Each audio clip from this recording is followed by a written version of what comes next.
So let's go ahead and jump right in. Again, if you have any questions, you can post them in our forums online. If you're just watching the video, of course, you can post any kind of questions you have in the comments below.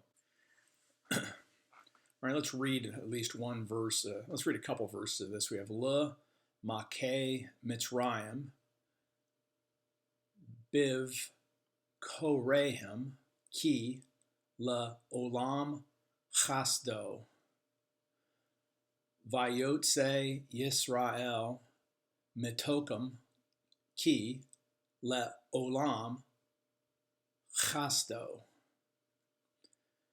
Beyad Chazaka U Biz Roa Netuya Ki Le Olam Chasdo. All right, and then we'll go ahead and pick it up and do some translation.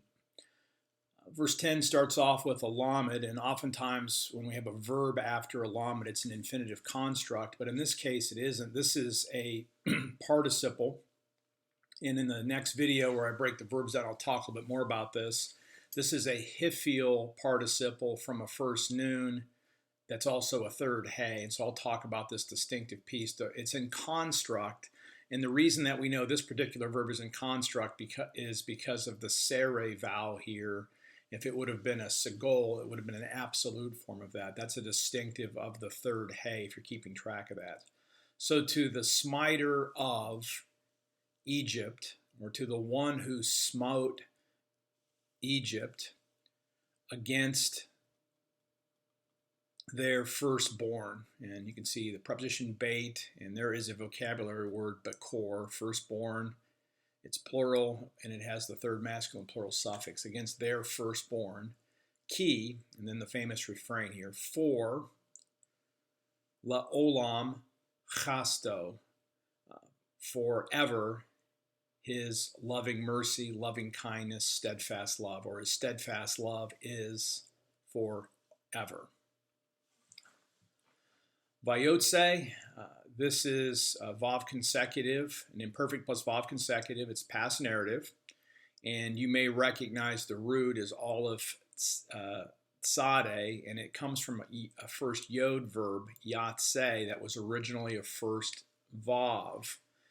And I wanted to show you the difference. This is a hiphil, and the only way to recognize the hiphil is to see this holem vav here. This comes back because the hiphil, and I'll show this in the next video, would have had an A-class vowel, and this is one of the original first vav verbs. And so the vav comes back, and this is a AW diphthong, which becomes a holem vav. And I brought up Brown Driver Briggs, so take a look at this. I mean, if we go up all the way to the call form, look at what the call looks like of this particular verb. And if you have a lexicon, one of the great things about a lexicon is you can look up forms, and it'll show you the different forms. And so this is what a imperfect plus Vav consecutive would look like. And notice the vowel pattern, right? I mean, you don't see the original first Vav here either, but you get this sere vowel pattern. Again, the hiphil is going to add an A-class vowel at the front, and that's what gives you the distinctive holem vav there between the performative of the form and the actual root. And as you can see, here's the vav consecutive imperfects starting here. All right, so this isn't just he brought out, this is he caused Israel to come out from Tok, midst of them, from the midst of them, for his steadfast love is forever. There's a famous phrase from the Old Testament, Beyad, with a hand, Hazaka, this is a feminine noun, and so it's going to take a feminine adjective, with a mighty hand or strong hand, and with arm, netuya, this is outstretched arm. Nata, the verb here, is stretch out. This pattern, this is a third hey, and it's a feminine participle. This is the call passive participle. So notice this vowel pattern, sere or segol with a sharuk after the second radical, the root. I'll say more, but this is the call passive, and it's feminine because it matches Zerah. So with an outstretched arm, for his steadfast love is forever. Lagozer. Okay, this is a call participle pattern. It's a construct by the context to the cutter of the Red Sea, or to the splitter of the Red Sea into parts. This is the, you can see the same root here, but this is the noun now, into pieces. So it's picturing splitting the sea. For his steadfast love is forever. Now this is interesting here. This is clearly a perfect, and this is a Hifil. This is, you can see the Hirik Yod. This is from a first guttural, and it does change the vocalization up front. A typical Hifil would have had a different vowel here, but again, because of the guttural, this opens up. Now this has the vav consecutive on the front of it as a perfect, but so this is basically just sequencing of what comes before, and this means to pass over, cross over, caused Israel to cross over in its midst. So Egypt, or pass through its midst. Egypt drowns in the sea. Israel passes through, for his steadfast love is forever. Again, another perfect with the vav consecutive. This is a pe'el. We'll talk about the vowel pattern. There's no doubling because of the guttural. And we don't get compensatory lengthening in this case, but this would be a pe'el form. And he shook Pharaoh and his army in the sea. So Israel passes through, the Egyptians get tossed into the sea, they get shaken into the sea, for his steadfast love is forever.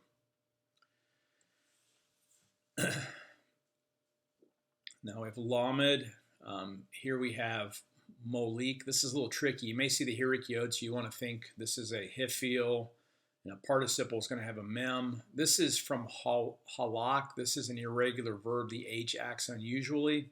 So just notice this is a little strange, but you can see the Hirik Yod, and you just have to recognize that this verb, fairly common halak. You might have thought this was something about rule, but this is from the mem is actually the mem performative for the participle.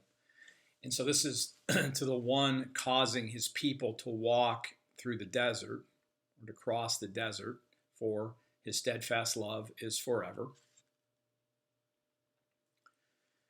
This is similar to verse 10. If you go back to verse 10, same word, le-make.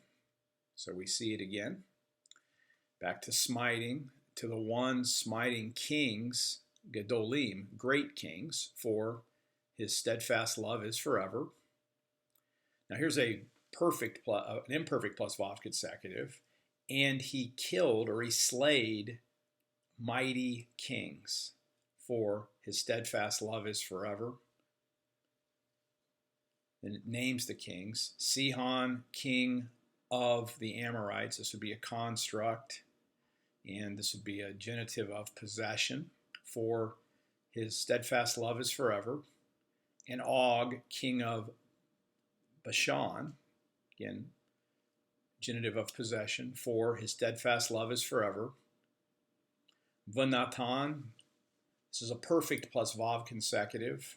It's continuing the action of the previous verb, so this is going to be another past tense. It's in sequence. And he gave Aratsam, third masculine plural suffix, their land for an inheritance, or a possession, for his steadfast love is forever. An inheritance for Israel, avad do, his servant, or his slave, for his steadfast love endures forever. All right, well, that's Psalm 136, and you can check out the next video for some help with the parsing and a couple of other things that are here. Again, continue to look up verbs in Arnold Choi. Look at the function of the verb type, perfect, imperfect, imperfect plus vav consecutive, perfect plus vav consecutive, participle, and also look at the binyans and see what you can find out about the stems. If you have any questions, let me know. I'm Brian Russell. Thanks for listening.